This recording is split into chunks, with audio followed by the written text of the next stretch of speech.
미국 재판에 대해서 알려드리겠습니다. 미국 재판 드라마에서만 보셨죠? 제가 미국 재판은 어떤지, 미국 소송은 어떤지, 미국 소송 변호사들이 어떠한 일을 하는지 상세하게 알려드리겠습니다. Stay tuned. 소송 변호사라고 해서 다 똑같은 소송 변호사가 아니에요. 어떠한 분들은 소송 변호사인데 재판을 한 번도 가보신 적도 없는 소송 변호사님들도 많으시고, 소송 변호사 경력이 30년 이상이 되신 분들도 막상 재판은 5개 정도밖에 안 하신 분들도 대다수고, 정말 그런 기회가 한 번도 없었던 분들도 되게 많으세요.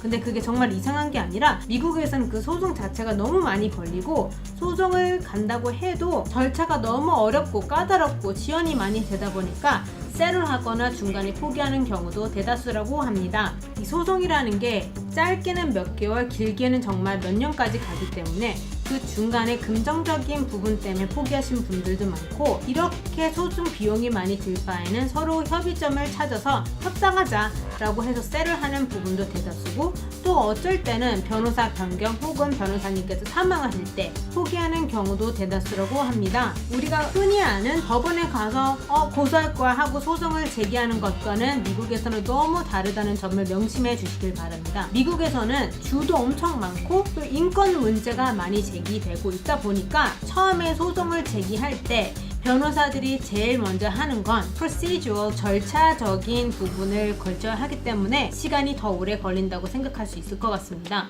미국은 관할도 너무 많기 때문에 그 소송을 제기하는 사람 혹은 소송을 당하는 사람이 그 관할에 있는 사람이 아니라면 더 시간이 많이 걸리곤 합니다. 접수를 하고 그 법원 관할에서 당사자들이 재판을 진행할 수 있는지 없는지부터 시작해서 변호사들이 제출하는 서면도 검토가 진행이 돼야 되고, 반박이 있는지 없는지, 또 다른 문제점이 있는지 없는지도 해결해야 되고, 충분한 증거가 있는지, 이 증거들은 관련이 있는지 없는지, 그리고 관련이 있다면 어느 부분까지 제출이 되어야만 하고 어느 부분까지는 숨길 수 있는지, 그런 것도 판사님께서 다 해결을 먼저 해주셔야 합니다. 증인은 있는지, 증인은 이 사건에 대해서 얼마나 연관이 돼 있는지, 그리고 연관이 돼 있다면 이 증인은 올 수 있는지, 어느 주에 있는지, 그냥 아무나 데리고 오는 게 아닌지 판사님께서 또 해결해 주셔야 합니다. 이 모든 절차들 관련해서 변호사 혹은 당사자들이 이의 제기가 있는지, 문제점은 더 있지 않는지, 반박할 부분이 있는지 없는지, 거기서 끝나는 게 아닙니다. 이게 사람들 간의 소송이다 보니까 판사님 스케줄은 물론 변호사들 스케줄, 증인들의 스케줄까지 다 고려해서 스케줄을 또 짜야 되는데 그것 또한 만만치 않습니다. 간단하게 얘기를 하자면, 한 사건으로 인해 소송을 제기했는데 그 사건에 대한 논의를 하기도 전에 절차적인 부분이 너무 많기 때문에 얼마나 시간이 오래 걸릴지 아시겠죠? 여기서 재판이 시작이 돼도 문제입니다. 각 주마다 다르겠지만 jury trial, 배심 재판이라고 하나요? 배심 재판이 진행이 될 경우 배심원들을 선택을 하는 것만으로 하루가 다 갈 때가 많습니다. 판사 그리고 사건의 크기에 따라서 많이 달라지지만 하루 종일 걸리는 경우가 대다수입니다. 이 배심원들은 정부에서 랜덤하게 제비뽑기 형식으로 뽑혀온 사람들이에요.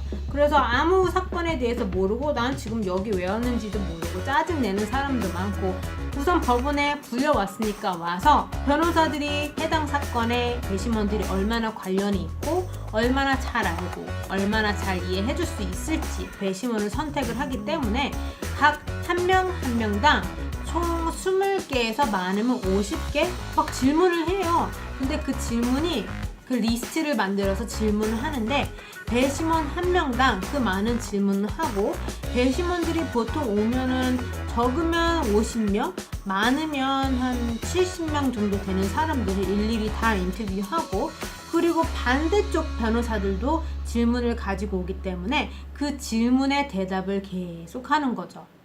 그러니까 얼마나 오래 걸리겠습니까? 그 질문들은 대부분 이래요. 예를 들면 사건이 교통사고에 대한 사건이었으면은 배심원들이 운전을 하는지, 운전을 안 하면은 운전을 하는 사람에 대해서 어떻게 생각을 하는지, 사고가 난 적은 있는지, 병원에 입원을 한 적은 있는지, 그런 과거를 다 물어보고 사건에 연관돼 있는 배심원들을 선택을 하기 위해서 그 배심원들을 엄청 귀찮게 합니다. 그리고 가끔 미국 시민권자인데도 불구하고 영어를 못하시는 배심원들도 나와요. 그런 부분들은 과감하게 이제 배심원에서 잘라야 되니까, 영어를 이해를 못하는데 배심원이 될 수가 없으니까 이제 그런 사람들이 어떤 사람인지 파악도 할 겸 인터뷰를 하고 있습니다. 자, 이제 배심원들을 선택을 했어요. 끝난 걸까요? 재판을 시작할 수 있는 걸까요?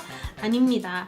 배심원들을 다 교육을 시켜야 돼요. 가끔은 큰 사건들은 절대 TV를 보면은 안 되고, 라디오를 들어서는 안 되고, 변호사와 대화를 해서는 안 되고, 서로에 대해 이런 생각을 얘기해서는 안 되고, 판사를 만나면 안 되고, 강사들을 만나면 안 되고, 또 심할 경우는 이제 법원에서 아침부터 저녁까지 모든 것을 차단시켜주는 그런 시큐리티 가드도 있어요. 그래서 점심 먹을 때도 법원에서 배심원들 사이에 서로 대화 안 하게 특별한 사고가 없게 담당자가 지정이 돼 있어서 거기 안에 있을 때도 있고요. 이제 제일 문제가 많이 되는 거는 배심원들도 사람이다 보니까 심심할 땐 수다 떨고 하잖아요. 근데 그 수다가 문제를 일으킬 때가 간혹 있어요.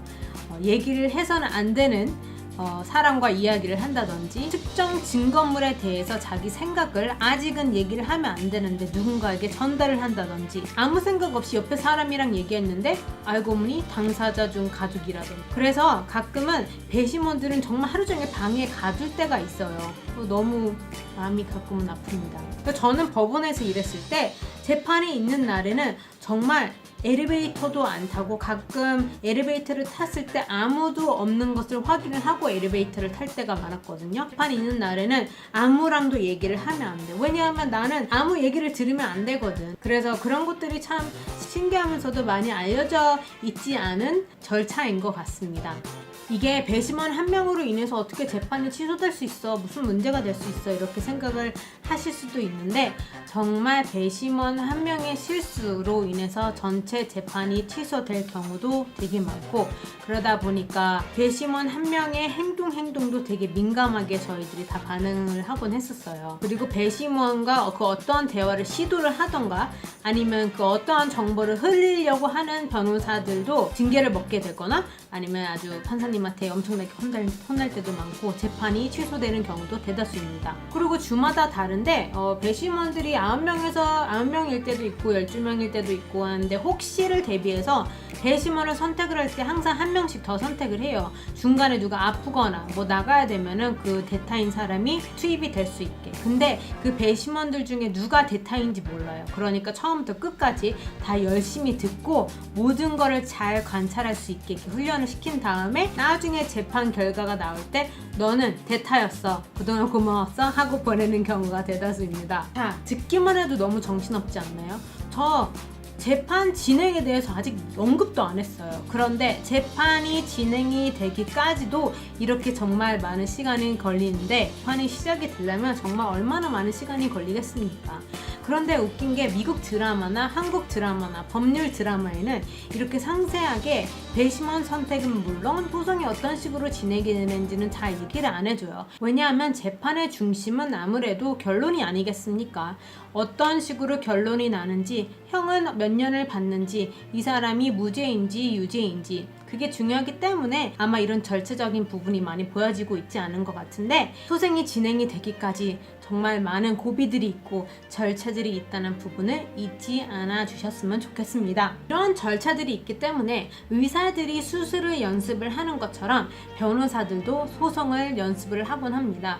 모의 재판이라고 법원에 가서 배심원들도 변호사들도 있고 판사도 있고 해서 모의 재판을 진행하는 경우가 많아요. 로스쿨에서는 배심원들을 설득시키는 그런 수업도 있고, 얼굴 표정, 선택하는 단어, 그리고 증거 제출, 그런 훈련을 통해서 소송 변호사들도 매일 연습을 하는데, 모든 사건은 그 사건만의 특정한 매력이 있기 때문에 아무리 연습을 하고 아무리 훈련을 받는다고 해도 실전에 가면은 정말 떨리고 정말 긴장을 많이 하는 건 어쩔 수가 없는 것 같아요. 미국은 소송이 접수되는 순간부터 모든 절차가 되게 민감하게 반응이 될 수밖에 없는 이유가, 한 사람의 권리를 무시하거나 넘어가 버리면 아무리 재판이 많이 진행이 됐더라고 하더라도 항소 때 문제가 될 수 있고 그 재판이 무효화 돼버리는 경우가 되게 많아서, 판사님은 물론 검사, 변호사 다 긴장을 놓칠 수 없는 그런 상황이 많이 발생하곤 합니다. 그래서 만약